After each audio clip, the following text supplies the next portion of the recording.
और शिक्षा जगत में भी अपना एक महत्वपूर्ण स्थान चार्टर्ड अकाउंटेंट स्वयं है। और कई बार संजय मयूर और अनिल बलूनी सब टीम बैठती है तो गौरव वल्लभ अगर डिस्कशन में जा रहे हैं तो फिर उस प्रकार कोई सीनियर जाना चाहिए।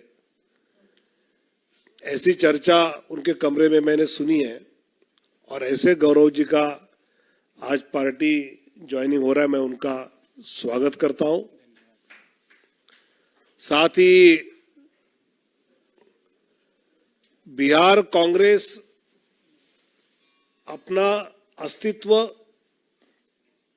खत्म करने के लिए खुद तुली है। जिस प्रकार प्रदेश के नेतृत्व को पूछे बिना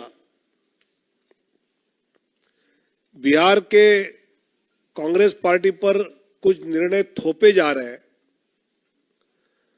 और उससे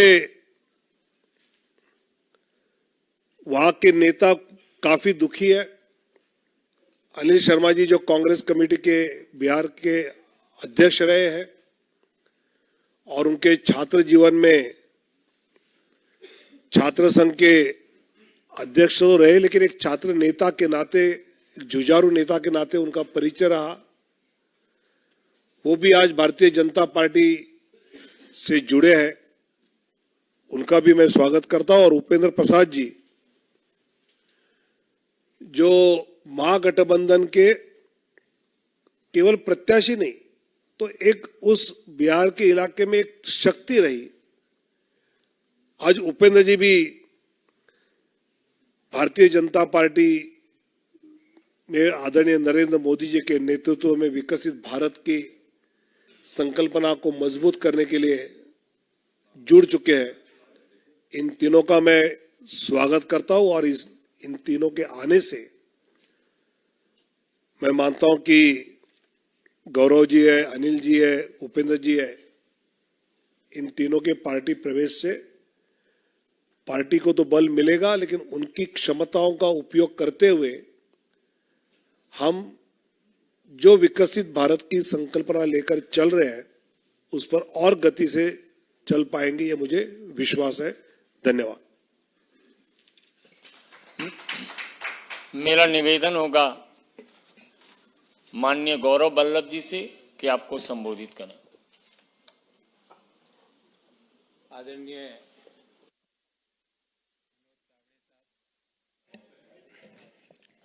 आदरणीय विनोद तावड़े साहब, संजय मयूख जी, मंच पर मेरे साथ विराजे हुए अनिल जी, उपेंद्र जी और आप सभी पत्रकार साथियों को मेरा सादर नमस्कार और प्रणाम। मैंने एक पत्र भी सुबह सोशल मीडिया के विभिन्न प्लेटफॉर्म पर डाला, आप लोगों ने जरूर देखा होगा। और उस पत्र में मैंने अपने दिल की सारी व्यथाएं, इश्यूज जो मैं समय समय पर कांग्रेस पार्टी की लीडरशिप को अवगत भी कराता था, वो मैंने सारे उसमें लिख दिए। उसके अलावा मुझे कुछ नहीं कहना। मेरा दृष्टिकोण शुरू से ये रहा है कि भगवान श्री राम का मंदिर बने, न्योता मिले और हम न्योते को कांग्रेस पार्टी लिख के भेजे कि हम नहीं जाएंगे, मैं इसे स्वीकार नहीं कर सकता। देश में मैं अर्थशास्त्र का विद्यार्थी हूं, बड़े समय तक अर्थशास्त्र और वित्त देश के प्रतिष्ठित संस्थाओं में पढ़ाया भी है मैंने। सुबह से शाम वेल्थ क्रिएटर्स को गाली, उन नीतियों को गाली, निजीकरण, उदारीकरण, वैश्वीकरण, जो पूरी दुनिया मानती है कि जो डॉक्टर मनमोहन सिंह जी और पीवी नरसिम्हा राव जी की सरकार ने किया, उन नीतियों को गाली। कोई बिजनेस करे उसको गाली, कोई विनिवेश में पार्टिसिपेट करे उसको गाली, एयर इंडिया कोई कंपनी खरीदे तो वो गलत। तो मुझे लगता है कि कहीं ना कहीं जो नीतियां हैं और जो इश्यूज हैं उसको कांग्रेस पार्टी टैकल करने में कहीं ना कहीं बड़े गैप उसके अंदर आ रहे हैं। और मैंने अपनी चिट्ठी में भी यही लिखा है। और मैंने प्रमुख कारण यह बताया कि मेरे में इतनी ताकत नहीं है कि मैं सुबह से शाम बैठकर वेल्थ क्रिएटर्स को गाली देता फिरूं। मैं नहीं दे सकता। मेरे में इतनी ताकत नहीं है कि जब सनातन धर्म के ऊपर सवाल उठाए और मैं चुपचाप बैठ जाऊं। मेरे से नहीं होगा। कांग्रेस पार्टी के नेताओं ने, कांग्रेस पार्टी के जो अलायंस पार्टनर्स है, उन्होंने सनातन धर्म के ऊपर बड़े बड़े प्रश्न उठाए। क्यों उसका जवाब नहीं दिया गया? एक इश्यू तो आप छोड़ नहीं सकते ना, उस इश्यू को तो आपको जवाब तो देना पड़ेगा। मैंने सारे विस्तार से ये सारी बातें इस चिट्ठी में लिखी है। मैं आदरणीय संजय मयूख जी से आग्रह करूंगा कि मेरी इस चिट्ठी की एक प्रति आपको जरूर दें, ताकि आपको पता लगे कि मेरा इश्यू बेस्ड रिजर्वेशंस क्या थे। और मैं महाभारत के इस छंद से अपने आप को हमेशा रेगुलेट और डायरेक्ट करता हूं, जो मैंने इस चिट्ठी में भी लिखा है। धर्म एवं हतो हंति धर्मो रक्षति रक्षित, तस्य धर्मो न हंतव्यो मा नो धर्मो हतो वधित। अर्थात धर्म के मामले में आप चुप्पी साध लो। जो गालियां दे रहे हैं सनातन को, आप चुप्पी साध लेते हो। वेल्थ क्रिएटर्स को जो गाली दे रहा है, आप चुप्पी साध लेते हो और उल्टा गालियां दे रहे हो। देश में वेल्थ क्रिएशन जुर्म नहीं हो सकता। देश में जो नीतियां उदारीकरण की, निजीकरण की, वैश्वीकरण की नीतियां हैं, वो गलत नहीं हो सकती। आज आप इसलिए उन चीजों को गलत बोलते हो क्योंकि वो एक ऐसे व्यक्ति उन चीजों को आगे लेके जा रहा है जिनको आपको सुबह से शाम गाली देनी है। मैंने कम से कम 300-400 प्रेस वार्ताएं करी है साथियों। आपने भी कहीं ना कहीं मुझे जरूर देखा होगा। मैंने इश्यू बेस्ड रिजर्वेशंस पे बात करी है। व्यक्ति परक्ष आरोप आलोचनाएं नहीं करी है। व्यक्तियों के बारे में राजनीतिक पार्टियों पे आक्षेप नहीं होते। राजनीतिक पार्टियां आइडियोलॉजीज पर आधारित होती है, और जो आइडियोलॉजीज पर मैं ये सोच के कांग्रेस पार्टी, जिस आइडियोलॉजी को सोच के मैंने ज्वाइन किया था कि नए आइडियाज का, इंटेलेक्चुअल आइडियाज का, नए सोच का वहां पर सम्मान होगा, पर नए सोच का, नए आइडियाज का, नए लोगों को सम्मान छोड़ के क्रश करने की प्रक्रिया भारत को आगे नहीं ले जा सकती। और अल्टीमेटली हमारी आइडियोलॉजीज, पार्टीज की, पॉलिटिकल राजनीतिक पार्टियों की आइडियोलॉजीज अलग अलग हो सकती है, पर एक आइडियोलॉजी जो हम सबको जोड़ती है वो भारत को आगे ले जाने की आइडियोलॉजी, और उसी आइडियोलॉजी को ध्यान में रखते हुए जो विकसित भारत की जो संकल्पना है उसको आगे ले जाने के लिए जो आइडियोलॉजी ने मुझे आकर्षित किया, और मैंने आज भारतीय जनता पार्टी ज्वाइन करी। मुझे उम्मीद है मैं अपनी योग्यता का, अपने ज्ञान का, अपनी समझ का प्रयोग भारत को आगे ले जाने में जरूर भारतीय जनता पार्टी के माध्यम से कर पाऊंगा। और मैं अति प्रसन्न हूं। मैंने मेरी दिल की बात सारी लिख दी है। इससे ज्यादा ना तो मुझे किसी के व्यक्ति के बारे में टीका टिप्पणी करनी है। जो इश्यूज, और ये इश्यूज मैंने ऐसा नहीं कि पहली बार उठाए, पार्टी के हर पटल पे इन इश्यूज को मैंने समय समय पर उठाया और बेरोक टोक उठाया। पर जब आप इनको नजरअंदाज कर रहे हो तो मुझे लगता है कि भारत को आगे ले जाने में आपका कंट्रीब्यूशन नहीं है। और जब मैं अपना कंट्रीब्यूशन भारत जैसे महान देश को आगे ले जाने में नहीं दे सकता तो मैं वहां रहकर कुछ नहीं कर सकता। इसलिए मैंने प्रधानमंत्री नरेंद्र मोदी जी के विकसित भारत की संकल्पना को आधार बनाकर देश को आगे ले जाने की, जो डेवलप्ड नेशन बनाने की जो मोदी जी का सपना है, उसको साकार करने के लिए जो भी मेरे से योगदान होगा वो मैं पूर्ण रूप से दूंगा। इससे ज्यादा मैं आज आपसे कुछ नहीं कहना चाहता। बहुत बहुत धन्यवाद। बहुत बहुत धन्यवाद तावड़े साहब, संजय जी और आप सभी लोगों को जिन्होंने मुझे ये अवसर दिया।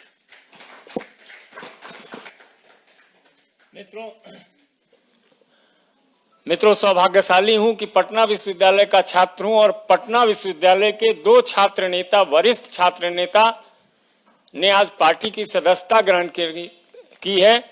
साथ ही लालू के दंश झेल रहे बिहार में जो कांग्रेस पिछलग्गू पार्टी थी लालू सरकार के समय, उस पिछलग्गू से उस समय निकालने वाले श्री अनिल शर्मा जी, जिनको उसकी सजा भी भुगतनी पड़ी थी, ऐसे अनिल शर्मा जी प्रदेश कांग्रेस के पूर्व अध्यक्ष अपने बीच हैं।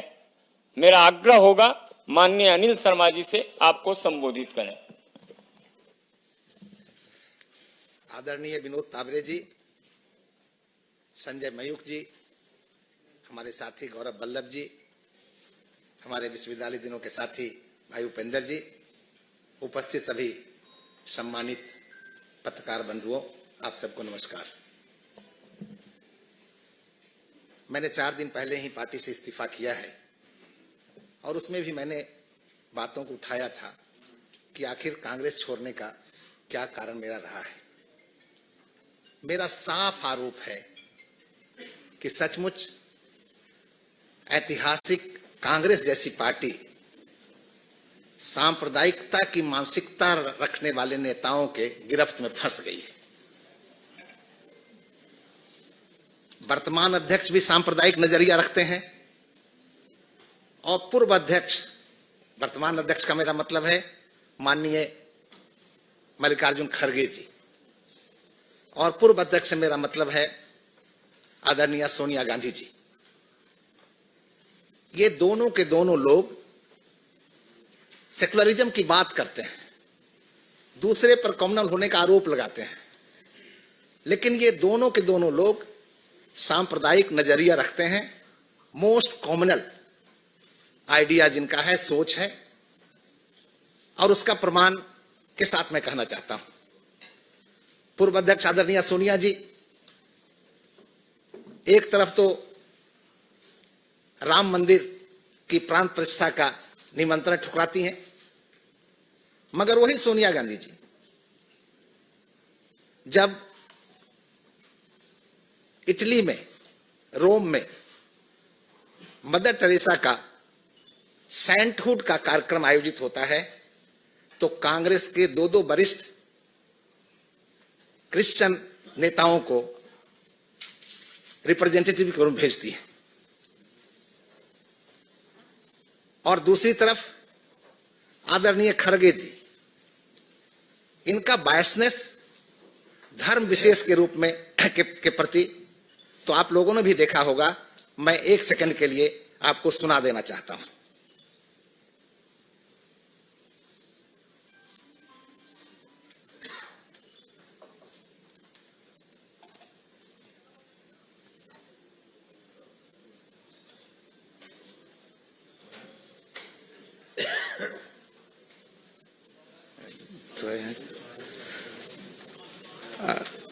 जिसमें उन्होंने कहा है कि अगर नरेंद्र मोदी का राज आएगा तो देश में सनातन का राज आएगा। 4.5 कदम नहीं चले और हमको पूछ रहे क्या किए। और ऐसे मोदी जी को अगर और शक्ति मिलेगी देश में, तो समझो फिर इस देश में सनातन धर्म और आरएसएस की हुकूमत आएगी। 4.5 और हमको पूछ रहे क्या किए। इससे स्पष्ट है कि इन दोनों नेताओं की मनस्थिति कैसी है। मैंने कई सभाओं में सुना, आपने भी सुना होगा, राहुल गांधी जी कहते हैं कि हम विचारधारा की लड़ाई लड़ रहे हैं। मैंने जब गौर किया तो पाया कि सचमुच राहुल गांधी जी विचारधारा की लड़ाई लड़ रहे हैं।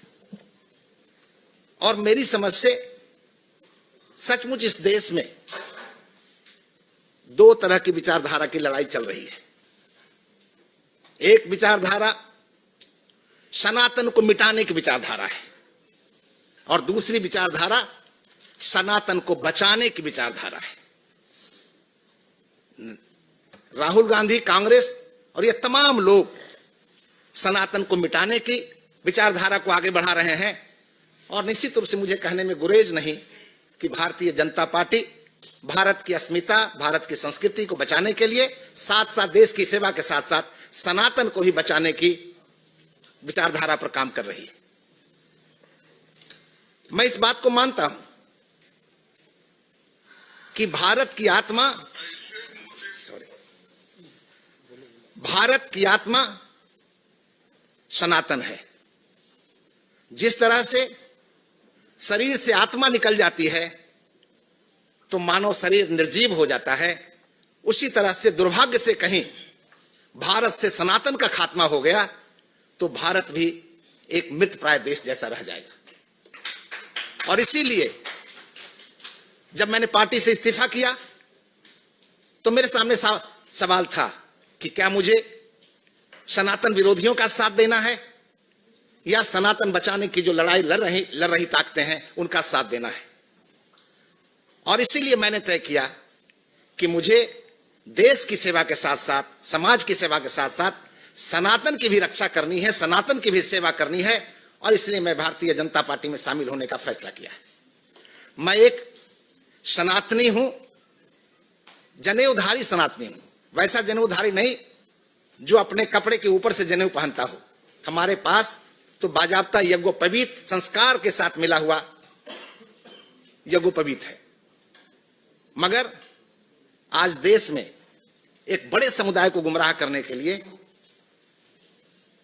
जनेऊ भी धारण करने की बातें चलती हुई आप देखते हैं। पिछले दिनों राहुल गांधी ने अपनी यात्राओं में हर जगह कहा कि मैं मोहब्बत की दुकान लगाना चाहता हूं। जो शांति प्रिय लोग हैं, जो प्रेम मोहब्बत से रह रहे हैं, उनको तो मोहब्बत की दुकान की जरूरत नहीं है। मोहब्बत की दुकान तो उनको चाहिए जो नफरत की मानसिकता से जी रहे हैं और दूसरे की शांति को भंग कर रहे हैं। निश्चित रूप से अगर राहुल गांधी जी को लगाना चाहिए मोहब्बत की दुकान तो जम्मू कश्मीर जैसे राज्य में लगाना चाहिए, जहां नफरत की मानसिकता रखने वाले लोग वहां के शांति को भंग कर रखे हैं। और इसलिए हम मानते हैं कि देश में सुख समृद्धि बढ़ाने के लिए जो नरेंद्र मोदी जी के नेतृत्व में भारतीय जनता पार्टी काम कर रही है, वो ऐतिहासिक काम कर रही है। और जो सपना है भारतीय जनता पार्टी का, नरेंद्र मोदी जी का, वो सपना निश्चित रूप से देश की जनता का जिस तरह से झुकाव है, समर्थन है, वो पूरा होगा। उसमें हमारे जैसे लोगों की भी गिलहरी का प्रयास योगदान के रूप में आ सकता है, तो वो करने में मुझे प्रसन्नता हुई है। इसलिए मैंने भी भारतीय जनता पार्टी में शामिल होने का फैसला किया है। बहुत बहुत धन्यवाद आपको। मेरा निवेदन होगा, शिक्षा नीति की लड़ाई लड़ने वाले छात्र नेता और महागठबंधन के पूर्व प्रत्याशी श्री उपेंद्र प्रसाद जी से आपको संबोधित करें।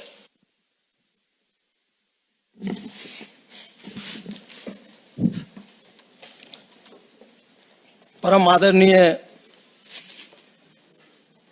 भारतीय जनता पार्टी